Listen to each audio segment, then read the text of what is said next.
Alors, une première journée au travail. Formidable, tu as décroché ton premier emploi au Québec. Claude Lavigne est ton supérieur hiérarchique. Il vient te chercher à l'accueil de la société. Tu es arrivé 10 minutes en avance pour être sûr d'être à l'heure. Le RDV, le rendez-vous, était prévu à 8 heures. Il est 7h58. L'ascenseur s'ouvre et tu reconnais l'homme qui t'a reçu en entretien il y a 3 jours. Il se dirige vers toi et te tend la main pour te saluer. « Ah, bonjour Marie.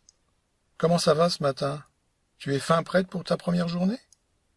Marie répond « Oui, je suis en pleine forme et très curieuse de découvrir l'entreprise. Nous allons prendre l'ascenseur pour aller à ton bureau. » Après quelques minutes, nous sommes arrivés au 20e étage, dans un immeuble du centre-ville de Montréal. De la fenêtre de mon bureau, je peux apercevoir le fleuve Saint-Laurent. Le ciel est bleu, il y a de la vapeur d'eau qui se dégage des toits des immeubles aux alentours. Il fait moins 10 degrés, nous sommes au mois de février, et tout va bien. Claude Lavigne m'invite à retirer mon manteau et me mettre à l'aise. Je n'avais pas bien saisi ce qu'il voulait dire. C'est là que je viens de comprendre en voyant le tapis maculé de neige boueuse provenant de mes bottes. Pour me rendre au centre-ville, je dois marcher 10 minutes avant d'attraper le métro. « Oh, je vais changer de chaussures tout de suite, » lui dis-je. J'avais presque oublié de prendre des chaussures de ville ce matin, celles que je portais en automne dans mon pays. « T'as bien raison, » me dit-il. « Nous allons faire le tour de l'étage pour te présenter à l'ensemble de l'équipe et aux autres services avec qui tu auras à travailler. Tout d'abord, nous allons voir si la directrice du département est formidable, car passé 8h15, il est plus difficile de la contacter. Heureusement, elle était dans son bureau. Claude frappe à la porte, et du même élan, nous entrons dans son bureau. « Bonjour Virginie, tu as passé une belle fin de semaine ?» demande Claude. « Oui, formidable, je suis allé skier au Mont-Tremblant toute la fin de semaine, avec mes enfants. Ils ont capoté tellement la neige était bonne. » Je te présente Marie, notre nouvelle recrue pour le poste 2. Bienvenue Marie dans notre équipe. Nous allons rapidement avoir l'occasion de travailler ensemble.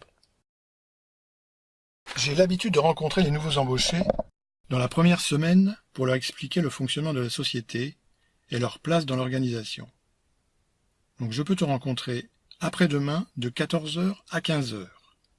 Marie, je suis disponible toute la semaine à n'importe quelle heure pour le moment.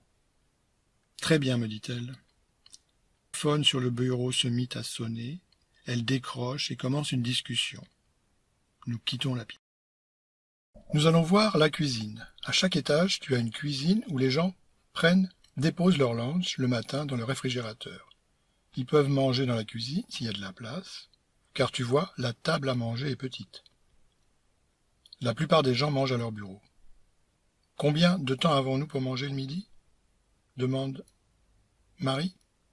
En général, les gens prennent environ 3/4 d'heure pour luncher entre midi et 14h. Claude me montre le fonctionnement de la machine à café. Alors, tu choisis le type de café que tu veux et tu appuies sur le bouton correspondant. Pas plus simple. Tous les types de café sont à une pièce que tu déposes dans la boîte à côté de la machine. Marie. Mais vous n'avez pas peur que les gens ne payent pas ou qu'ils prennent l'argent de la boîte ? Ça fait plus de 15 ans que je travaille, Claude. Je n'ai jamais entendu parler de ça. Ah, d'accord. Après avoir rencontré et salué toutes les personnes de l'étage et d'autres avec qui je serai en contact, soit près de 30 personnes, nous nous dirigeons vers le bureau de Claude. Nous nous installons à la table et Claude referme la porte. Je vais te présenter les principaux documents que tu dois absolument connaître pour ton travail. La rencontre a duré près d'1h30. Il est 12h, je quitte le bureau de Claude avec les bras chargés de dossiers qu'il m'a demandé de consulter. De plus, mon agenda est rempli de rendez-vous pour au moins toute la semaine. Donc voici comment pourrait se dérouler ta première demi-journée de travail. Et ci-dessous, je t'ai noté les mots spécifiques au Québec que tu pourrais entendre. Alors, le lexique du vocabulaire au travail. Alors, fin de semaine, ça se dit week-end. Luncher, au Québec, donc ça veut dire prendre son repas de midi. Une job-in, c'est un petit boulot. Un babillard, un panneau d'affichage. Un laptop, un ordinateur portable. Un courriel, c'est un email ou un courrier électronique. Avoir de l'ouvrage, ça veut dire avoir du travail. Une brocheuse, c'est une agrafeuse. Canceller, céduler un rendez-vous, donc c'est annuler ou prendre un rendez-vous. Canceller, c'est annuler. Céduler, c'est prendre un rendez-vous. Déliter, forwarder, donc supprimer ou transférer. La salle de bain, ce sont les toilettes. Un remue-ménage, c'est un brainstorming. Être tanné, c'est en avoir marre. C'est plate, ça veut dire c'est ennuyeux, ennuyant. Avoir de la misère, c'est avoir du mal. Niaiser, c'est se moquer. Jaser, c'est parler, discuter. C'est le langage familier. Un breuvage, c'est une boisson. Une pièce, c'est $1. Un sou, c'est 1 centime. Un cartable, c'est une chemise de classement. Tigidou, donc c'est une expression, c'est que quelque chose s'est déroulé à merveille, que tout est dans l'ordre, que ça marche parfaitement. Se faire passer un sapin, c'est se faire rouler, se faire avoir. On se calme le pompon, on garde son sang-froid, on garde les pieds sur terre.